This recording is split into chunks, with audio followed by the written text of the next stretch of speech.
Welcome to GripeCast with your host, Alex Hernandez. This show is dedicated to consumer technology news and pop culture. GripeCast is owned by Techaeris. Visit Techaeris.com for the latest tech reviews, news, entertainment, and pop culture. Now sit tight, the show's about to begin.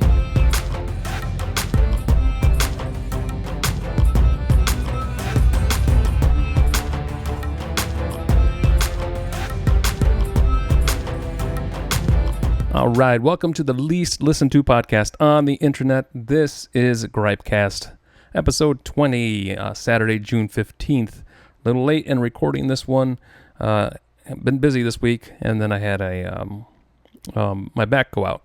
So I was laid up for a little bit, but feeling better. So it's probably for a good thing, though. We had a couple of stories come up that I thought were perfect for the podcast, and we are going to talk about that today. And we, again, will be touching on Google and Google's sister company there, YouTube, the two largest search engines on the internet. So we will talk about a video that came out showing Marissa Mayer seemingly admit Google puts its product first, which, we know they do. So this is just proof and evidence that they actually do, and they do it willingly and knowingly, when in the past they have said they do not show any sort of special treatment to their products, but they do. And then YouTube is going about trying to block ads again, trying to block the ad blockers. They've been playing the cat and mouse game with ad blockers for years and years, but a story came out, or a post came out on X from another video platform named Odyssey, and they said that they had inside information that said Google was going to start injecting ads into the video files on the server, so on server side, so that ad blockers couldn't block them. So Odyssey was suggesting that users who use Odyssey upload directly to Odyssey, otherwise Odyssey is going to pull the videos from YouTube, and the ads will be on Odyssey as well. So we'll get to that story, and then I have a third story, really more of a interesting video that Elon Musk posted, and I wanted to share that concerning AI and LLMs, and I thought it was a pretty intriguing video, and that I believe comes from Geoffrey Hinton. And we'll talk about that as well. Let's jump right on to Google. The former Google wrote this article, got this information from Rumble. So Rumble Video posted a post on X, and I don't know that a lot of mainstream tech sites have actually grabbed this story or not. At least when I wrote this, I was the only one reporting it. But its headline is former Google VP of Search, Marissa Mayer, seemingly admits Google puts its products first. So Rumble CEO Chris Pavlovsky, I think, dropped a bombshell on X this morning by revealing a video where former Google VP of Search, Marissa Mayer, admits Google puts its products in the top search spots. Google has stated that it does not show its products special treatment in search, but if the video below is to be trusted, Mayer disagrees. So I'm going to play the video for you guys so you can listen to it and watch it. I'll link my articles to all this down in the show notes so you can go back at your leisure and have a look and a listen. So here's Marissa Mayer. She used to be the VP of Search Products for Google, and she works for another company now. So this is what she had to say. I believe this is a training session for new Google recruits, I believe, but that's irrelevant. The relevant part is that she talks about how Google does put its products first, and her main example, I believe, is Google Finance. So let's listen in to Marissa Mayer talk about this, and then we'll chat a little bit more about it in a second. So the question was, on our stock quotes, when you type in different tickers, you see the little charts appear on the top of the page. And we used to have Yahoo first, and now Google is first. And I think the answer was that, I mean, if I recall history correctly, we didn't actually have Google Finance until about a year ago. So up until then, we were actually ordering the links based on various published metrics like ComScore and Media Metrics. So we had the 5 top finance sites in their order of popularity listed there. So when we rolled out Google Finance, we did put the Google link first. So seems only fair, right? We do all the work for the search page and all these other things. So we do put it first. And that's actually been a policy then. Because of finance, we implemented in other places. So for Google Maps, again, it's the first link, and so on and so forth. And then after that, it's ranked usually by popularity. Well, there you go, ladies and gentlemen. What Google said it didn't do, it does. So all Google products are placed first on top search results, regardless of popularity. And that started with Google. I mean, I'm sure it started before Google Finance, but at this meeting, Marissa's talking about Google Finance specifically. And what really got me on this one was her giggle when she said that Google does all the work on search pages. So why shouldn't they be first? You know, that's downright dirty, I gotta say. The big story here, the big point I think people should take away from this is that Google has for years rigged the search engine, just like Pavlovsky says down in the second tweet. He says the search engine is rigged. We all had that feeling, but now we know for sure. And this is true. Google has denied this, and they have skirted, they have not skirted antitrust lawsuits. They have been sued by the government and by other governments for antitrust, but they simply just pay the fine and they continue doing what they're doing. So it never changes, and they continue to be able to operate unimpeded. So they will continue to do this. They will continue to put their products at the top. This was pretty big news to me.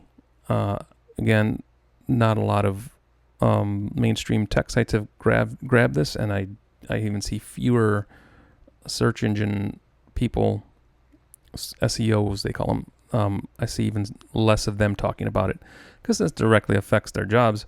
And right now, in his first tweet, Chris says their legal team has unearthed a video of Marissa Mayer. He says this will be Exhibit 1 in our self-preferencing antitrust lawsuit against Google. So apparently, Rumble is preparing a lawsuit against Google. So there you go. And this is going to be one of their pieces of evidence they're going to put into discovery and all that kind of other legal stuff that happens when you have a lawsuit. So I just thought that was a pretty interesting discovery. I'm not seeing enough online, on social, or reported by mainstream media concerning this, but hopefully it gets some traction, and hopefully we can get some answers, and hopefully Rumble's lawsuit has some legs and it's able to do something. So that's that one. Excited to find out what comes of this. And I want to clarify something. I'm not excited. Do I want Google to fail? No, nobody wants a company to fail. But what I want Google to be fair. I want Google to be fair in how it operates and how it treats publishers of all sizes, but they've gotten to a point where they're so large and big, they are hard to rein in, and they're going to do what they want to do. And you may say, oh, they're a private company, they can do what they want, but at some point that becomes a problem. And when your business is affecting millions of others, you kind of have a responsibility in some ways. You can disagree with me if you want. I don't really care. That's my opinion, and it is what it is. But let's move on. Let's move on to YouTube, because YouTube has some interesting things going on as well. before we jump into YouTube, you should know that there is an episode 19 of GripeCast. It was not published to YouTube because of copyright. Apple would not allow us to publish the show. Well, they would allow us to publish about 15 minutes of it. But I had an hour and 45 minutes long show on for episode 19. So if you want to listen to that, just hit any of the major podcast platforms and you'll be able to hear that. Or you can head over to X and hit my my profile there, or you can go to Rumble and watch it there. But so episode 20 is this one, episode 19. If you missed it and you only watch on YouTube, then make sure you check out some other channels to find episode 19. So YouTube, Odyssey. We talked about Odyssey earlier this at the beginning of this podcast, and Odyssey is another video platform. It's an open source kind of platform that does video hosting, and it is very let's say Odyssey's kind of like a YouTube clone, I guess you can call it. And what Odyssey does is they actually do move your videos from YouTube over to their. If they have a tool, and Rumble does it too. If you post a video to YouTube, you can have it transferred over to Odyssey, and it'll do that automatically. So right now, I don't see Odyssey as I don't want to say sustainable platform, but it's not a very popular platform. Rumble's become a little bit more popular than Odyssey, I think. But I think that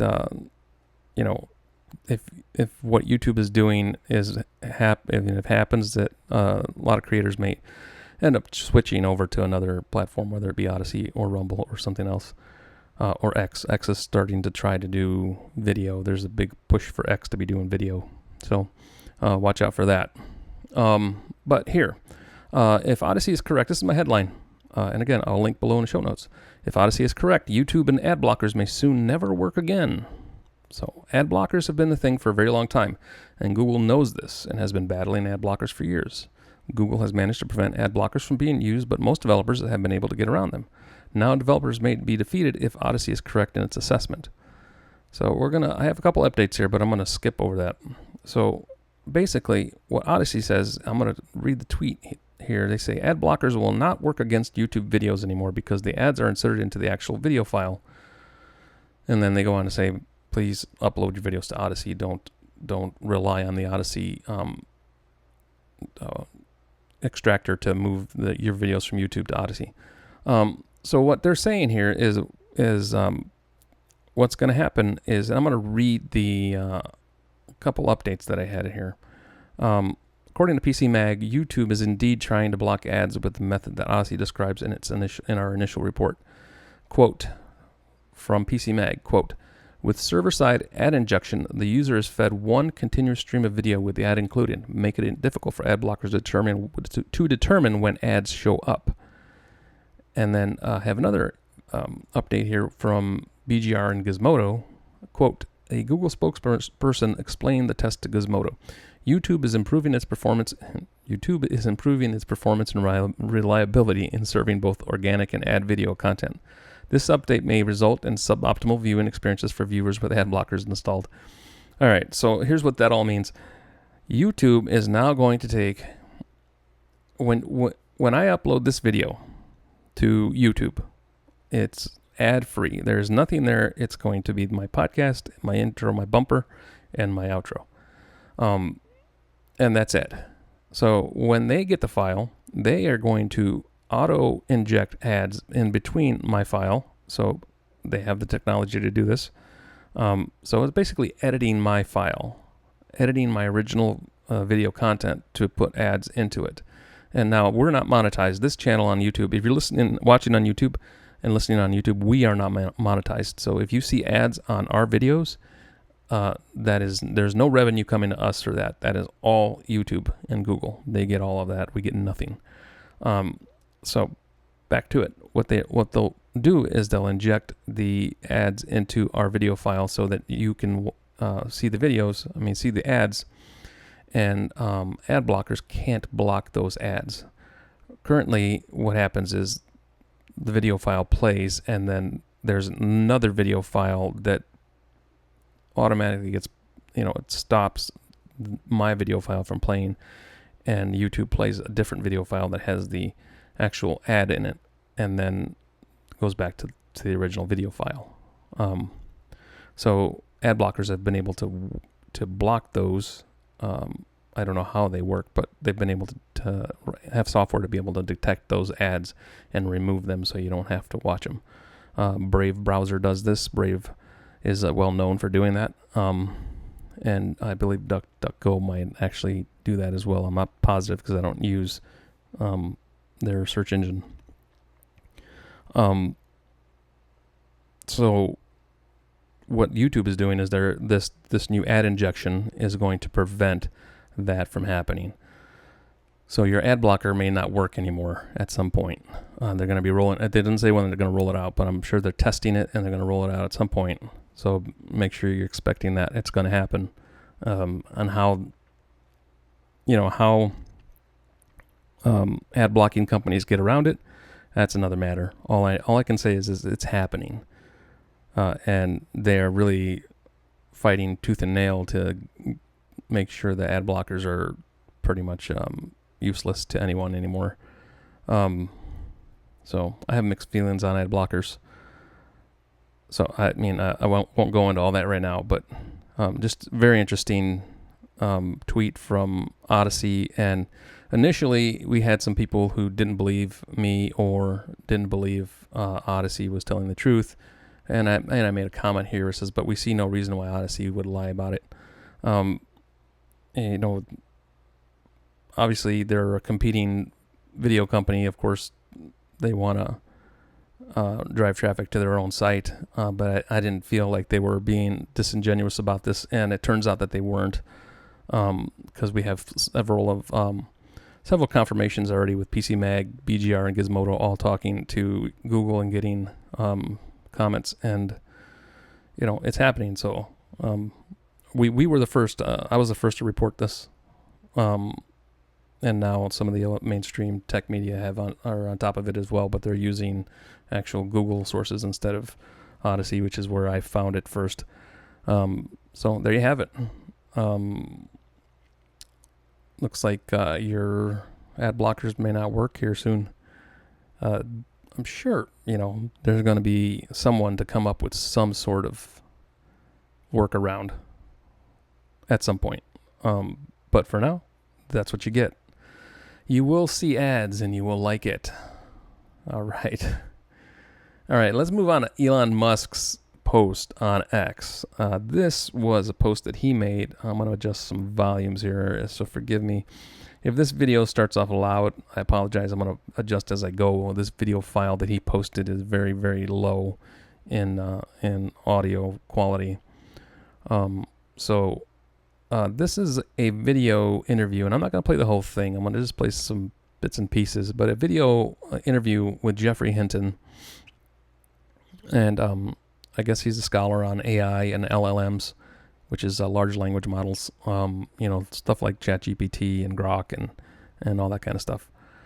But here he talks about AI and basically his thoughts about how and where it's going and what it could mean for the future of humanity, and what we need to do to rein it in, to control it, if there's anything we can do. It was very interesting, so I just wanted to play this. If you're watching, great. If not, then you can just listen along. Let's hit him here. Before that, I thought it would be much longer, and so we didn't need to worry about it right now.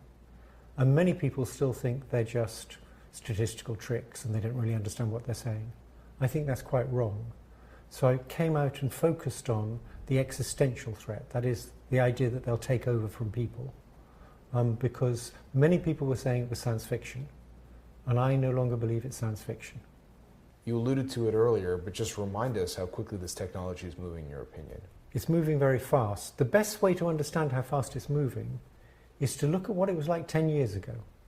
10 years ago, if you told people that today we would have a language understanding system where you could ask it anything at all and it would give you an answer about as good as a not very good expert, people would have said, no, we're not going to get that in 10 years. That's crazy. People have been working on natural language processing for 50 years, and this would be a huge advance. Well, we're there. So what we're going to get in 10 years' time is plausibly that difference again, and that's going to be superintelligence. So my guess is there's a 50-50 chance that we'll get it within the next 20 years. Almost every decent researcher I know believes that in the long run it'll get more intelligent than us. It's not going to stop at our intelligence. So he goes on to talk about how much more intelligent AI is getting.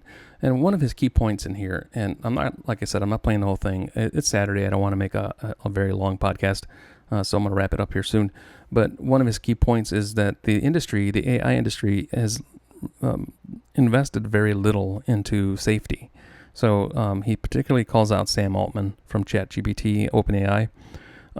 He said in this interview that OpenAI is allocating less than 10% of its resources to safety. And what he means by safety is that safety in large language models means assuring that the AI, that the program learns and becomes more intelligent, but not more intelligent than you, that it doesn't take over. And what he alludes to in this interview is that we're on a path right now where AI and LLMs can and will take over if we're not careful, if we don't invest more time, money, and resources into safety, into making sure that that doesn't happen. So it's a very, very intriguing, interesting interview with Geoffrey Hinton. I encourage you guys to watch it, listen to it. I will link it below to Elon's X page there. Very cool. AI and LLMs are the future. I mean, there's no getting around that now. It is what it is. The cat's out of the bag. Pandora's box is open. But we still have an opportunity to be more careful with what we do. And what Geoffrey says in here is that the current companies that do AI, such as OpenAI, are more concerned with profits than anything else. And that's normal. I mean, companies do that. Look at Google. We just talked about Google. Their concern is more profit rather than quality product that they used to have. They used to have that attitude for a quality product, but no longer. And OpenAI, it took less time for them to do that. Sam Altman is money hungry, and he wants to get some hands on some cash and just cash out, right? So if we don't get a handle on these large language models, and if we don't train them properly, and if we don't put the right safety measures into it, we can be in a world of hurt, in a world of trouble. And I don't disagree with him on that. So we need people in there that are going to take that into consideration at a higher level than they currently are. And if you've been paying attention this week, OpenAI just hired a former NSA head or general. I can't remember the guy's name. Actually, let me go over here and find it because I know that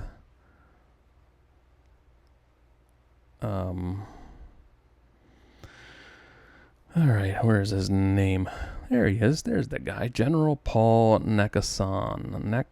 I can't pronounce the last name. So, former head of the National Security Agency, retired General Paul Nakasone, has joined OpenAI. Why is a retired general from the National Security Agency, the NSA, no such agency, joining OpenAI? Why? It's a good question. I mean, call me a conspiracy theorist, whatever you want, but it's suspect that these former heads of security agencies, especially this high level, are joining tech companies, because what they say, once you are in a position like the FBI or the NSA or the CIA, you're never out. So here we are. So governments are infiltrating these tech companies. You make your own. You draw your own conclusion over that. I don't like it. I don't like it one bit. Anyway, all right. Hey guys, it is Father's Day tomorrow, and happy Father's Day to all you dads out there. You guys make sure you hug your kids, love your kids, and enjoy your day with them. I know I am. I've got 5 kids of my own. Love them all, and I'm excited for tomorrow. It's always a fun day to just hang out and just relax and spend time with the kids. So I hope you do the same. Make sure you guys stay blessed, be blessed, take care of each other, hug your family, do all those things, get out of the house, get away from social media. That's a big thing. And just do something other than hang around these screens like I have here in front of me. Trying to do better at that, but we all need improvement. All right, so make sure you guys comment, like, share, and subscribe. I always got to make sure that I get that out. Sometimes I forget. Sometimes I'm ready just to go. But yeah, comment, like, share, subscribe, and make sure you share our articles, share our website, share everything that I do online. Find me on all the major platforms. I'm usually on X a lot of the time now, so if you want to talk with me, you can find me on X. And my X handle's at DA Alex Hernandez. Alex Hernandez. It's right up there. You'll see it. And you can just follow me on X. And you guys take care of each other. Be blessed. And we will talk to you on the other side.